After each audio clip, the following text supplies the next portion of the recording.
Como os pais separados podem criar os seus filhos sem conflitos? Meu nome é Vivian Padilha, sou advogada especialista no direito de família e hoje vamos falar sobre a utilização de um plano parental junto com um acordo de guarda bem amarrado e bem feito na prática, para que esses pais separados, independente da situação que aconteceu entre eles, possam lidar com a criação dessa criança, porque esse vínculo não vai deixar de existir. O matrimônio pode ter chegado ao fim, mas o vínculo com o filho não vai deixar de existir. E os dois precisam se ajustar de alguma forma para evitar conflitos, porque esses conflitos eles reverberam diretamente no psicológico da criança, no desenvolvimento da criança, que muitas vezes acaba ficando entre um e outro, né? Não sei se vocês já viram aquelas imagens de cabo de guerra e a criança no meio.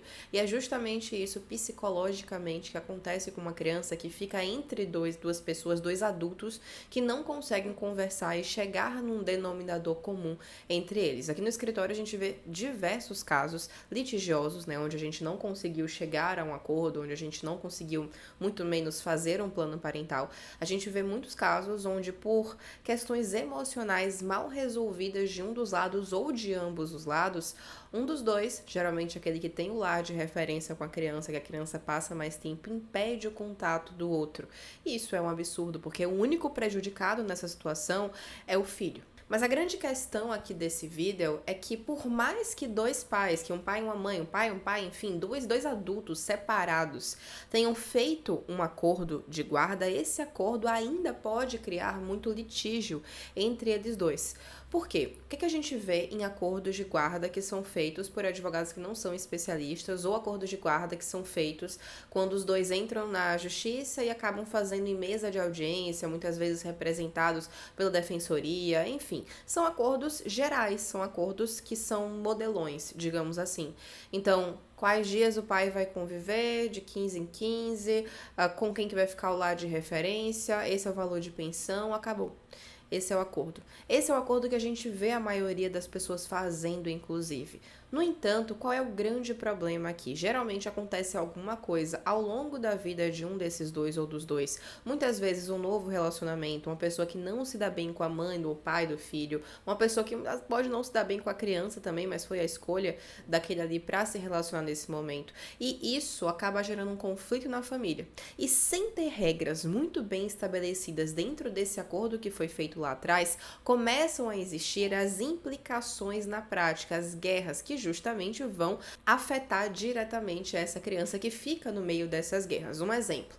Feriado do Natal. O pai quer viajar com o filho no feriado do Natal e ele quer viajar ali no dia 23 para pegar menos engarrafamento para o lugar que eles vão.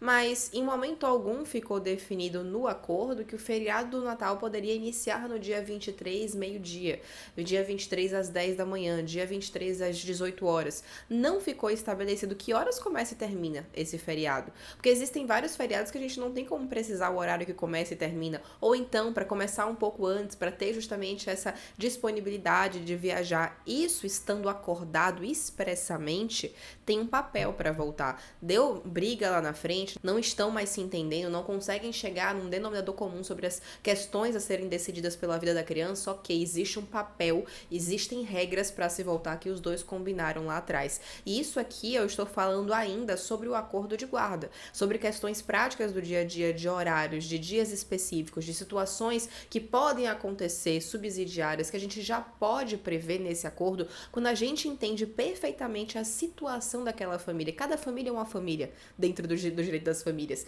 Então a gente precisa entender as particularidades de cada caso para construir um acordo que de fato traga paz para aquela família ao longo do tempo e não só agora para tapar um buraco. Mas indo além dessa questão, existem outras nuances que não vão ser decididas jamais por um juiz, porque não é o papel dele decidir sobre questões específicas da vida da criança e que muitas vezes também são deixadas para lá por esses pais no momento em que eles estão fazendo um acordo, que é justamente o momento onde eles poderiam estar conversando sobre esse assunto. Vamos lá, um exemplo muito clássico que acontece, que a gente sempre vê noticiado na mídia, alguma situação como essa. Pais que têm religiões completamente diferentes, digamos que um seja evangélico e o outro seja do candomblé. E isso tem acontecido depois que o relacionamento terminou, por exemplo.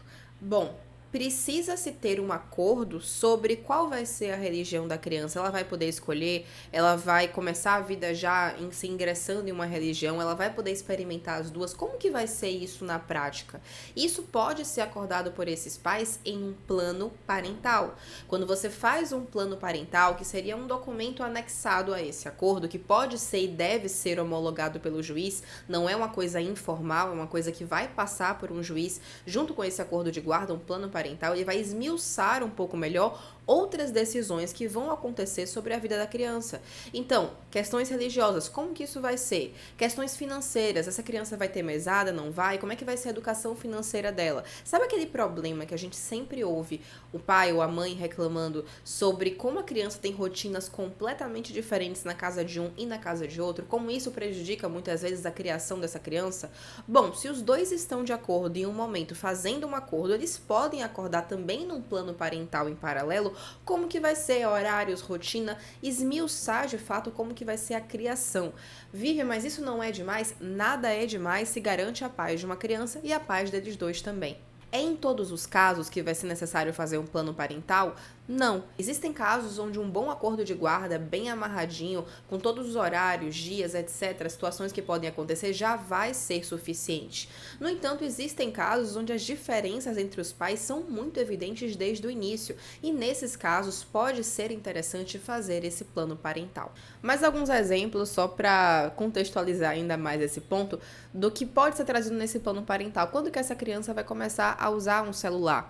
Onde que essa criança vai estudar? Como vai ser a escola? Vai ser uma escola mais simples? Vai ser uma escola bilíngue? Como que vai ser a educação dela? Para que existem inclusive hoje escolas que formam líderes mundiais, que tem coisas específicas. Os dois concordam sobre isso, porque imagina se isso não fica acordado, a guarda é compartilhada, os dois não estão numa situação confortável lá na frente por N motivos que podem ter acontecido e daqui a 5, 6 anos precisa existir essa discussão. É claro, a gente pensa hoje, racionalmente, sem estar dentro dessa situação. São dois adultos, precisam ter maturidade, precisam se resolver. Ok, o mundo das ideias é uma coisa, a prática é completamente diferente. Se nós, enquanto advogadas, no momento de um acordo, podemos estipular coisas que a gente sabe que vão economizar muito desgaste lá na frente, a gente pode propor, e se os dois acordam, isso vai ficar muito mais fácil lá na frente de ser decidido, porque já foi decidido em um momento onde os dois tinham clareza para decidir essas questões. Se você ficou com alguma dúvida sobre esse tema, tem diversos vídeos aqui no canal sobre guarda de filhos, sobre pensão alimentícia, sobre divórcio, diversos temas dentro do direito de família e sucessões para você poder explorar. Se a sua dúvida é sobre o seu caso especificamente, pode clicar aqui no link da legenda da descrição, que eu vou deixar para que você possa entrar em contato com o nosso escritório. E não se esqueça de se inscrever no canal e deixar o seu like. Agora estou me sentindo mais youtuber, em todos os outros vídeos eu nunca falei isso, então a partir de agora eu vou pedir também para vocês não esquecerem.